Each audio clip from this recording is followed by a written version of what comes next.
Hello guys, Butzer here from the Laser Sports Academy. I've got a very special guest with me today. I've got Lauren, or Syrex, from the Sunshine Coast Storm. Thank you very much for coming today, Lauren. Lauren doesn't need any introduction. You've probably seen her on the stream for Nats. She's a major contributor at the Sunny Coast site for their leagues, and she's on the selection panel there for our local regional tournaments. And I was having a conversation with Lauren the other day about their training and leading into nationals, and I thought they did a really, really good job of preparing for the nationals. So I just wanted to maybe share some of that with you guys today. So Lauren, firstly, just a little bit about the year leading up. How did you guys prepare for the last 12 months before going to nationals? Like a year is a really long time to have to train and to think about it. So we tend to break it up into 3 different blocks. So we have, it's generally when you come back from Nats, people take a little bit of a break. But I do find that the younger guys are super keen in that time, and if you harness that straight away, because they've seen you go to Nats, they want to go to Nats. So we just spend the first 3 months just focusing on development. So we mix the teams up a lot, we play with each other and start to get a feel for what our future teams might look like. And then the second block is really more about fundamentals. So foundational stuff, your paneling, your standoffs, things like that, things every player should know. And then as we get into the final 3-4 months, then it's really about team cohesion. So you're looking at your strategies, who's going to play what role, really specializing in your roles in that time. Yeah. And does your frequency change throughout the year? I think it really depends a little bit. Obviously with COVID things have been a bit weird, but obviously we ramp it up leading up into Nats. But I think we tend to train like 1-2 times a week, year round. Yeah. Okay, so we get to nationals. Some people say that you can overtrain, you can train too much. We've seen teams go there and do 20 odd hours of training. What's your philosophy? What do you think the right amount of training is? We'll start with that one. What do you think the right amount of training is before a nationals? So I think when I started, I was always told about 8 to 12 hours is ideal. I think it's probably raised in that time to more like 10 to 15. But I do think you can overtrain. I've seen teams train at like stupid hours in the morning and for too long, and it probably hurts them more than helps them. Because eventually you kind of run out of things to do and you run out of steam. Yeah. And you guys play the pre-nats competitions as well? Yeah, so we did 2 and 3 this year.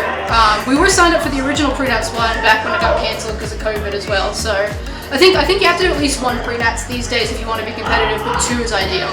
Yeah, and what happens if you don't get enough training before the comp starts?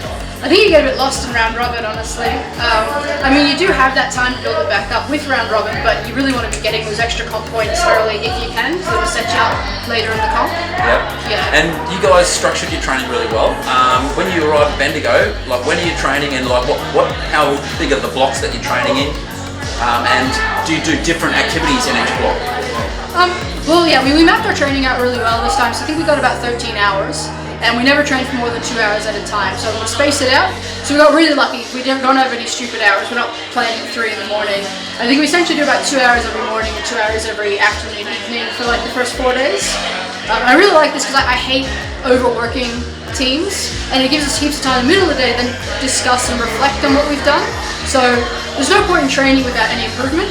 So if you're just training for 5 hours straight and not really talking about it, you're not going to get much out of it. Yeah, you need that time to go away and like analyse what's happened so that you can go back into your next block with a bit of a fresh perspective. Also, I hate teams that like ruin their sleep patterns right before the comp. Like there's nothing worse than being up all night and then having to get back into a normal like 8 to 10 sleep pattern. Yeah. Awesome. And so we get through training, we structure our training really well. What are the keys to that gradual improvement throughout the competition as well? Because the teams that we've seen get results over the years are the ones that can, learn from their mistakes and get better as the tournament progresses.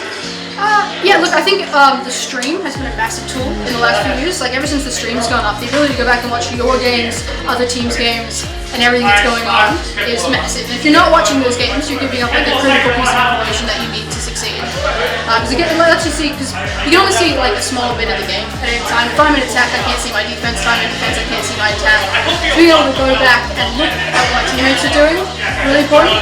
Watching what good teams do as well. So, if you're a mid-tier team, go and watch the higher team, see what their straps are, how they're holding things, and why they're succeeding, because you can pick up some stuff. in those sorts of games. Yeah, absolutely. I think the team, if you've got the time, or if you've got people on the team that can put the time into watching back the stream and watching all the teams that are around you on the ladder, I think it really can pay dividends, can't it? Yeah, and you can use your teammates. Like I assign states to my teammates. One person has to go watch Victoria, so one person has to go watch New South Wales, and we get together and we talk about little things we've seen here and there. Awesome. All right, thanks so much, Lauren. Really appreciate you sharing some of your insights into training, and good luck at Nationals as well. Thank you.